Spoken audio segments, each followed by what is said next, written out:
Hello বন্ধুরা, রূপবতী collection থেকে আমি অঞ্জল গুপ্ত। আজকে তৈরি করেছিলাম খেজুর গুড়ের তৈরি চন্দন পুলি পিঠে। তো তোমাদের সাথে একটু আমি শেয়ার করে নিয়েছিলাম আমি গোবিন্দভোগ আতপ চাল। সেটা খুব ভালোভাবে ধুয়ে ছাঁকনির ওপর করে আমি এটা রেখে দিয়েছিলাম 4-5 ঘন্টার জন্য। দেখো চালটা খুব ভালোভাবে ভিজে গেছে এবং শুকনো হয়ে গেছে। চালটা আমি পিষে নিয়েছি একটু দারদারাভাবে, মিহি পেস্ট নয়। এবার আমি একটা কড়াইয়ে দুধ চাল দিয়ে সেটাতে চালটা দিয়ে দিয়েছিলাম, চাল গুঁড়োটা দিয়ে দিয়েছিলাম এবং ফুটতে দিয়েছি বেশ খানিকক্ষণ। দিয়ে দিয়েছি নারকেল কোড়া, সাথে দিয়েছি আমি খেজুর গুড়। এটা যতক্ষণ নাড়তে হবে, মানে কড়াই থেকে যাতে ছেড়ে ছেড়ে না আসে ততক্ষণ পর্যন্ত এটা নেড়ে যেতে হবে। ফ্লেভারের জন্য আমি এলাচ গুঁড়ো দিয়েছি। খুব ভালো হয় এই চন্দন পুলি পিঠাটা খেতে।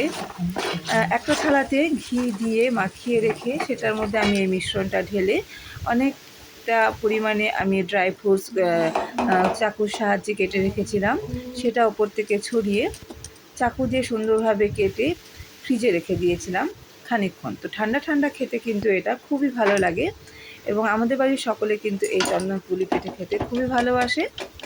ভালো লাগলে লাইক শেয়ার একটা অবশ্যই করে দিও। থ্যাংক ইউ বন্ধুরা।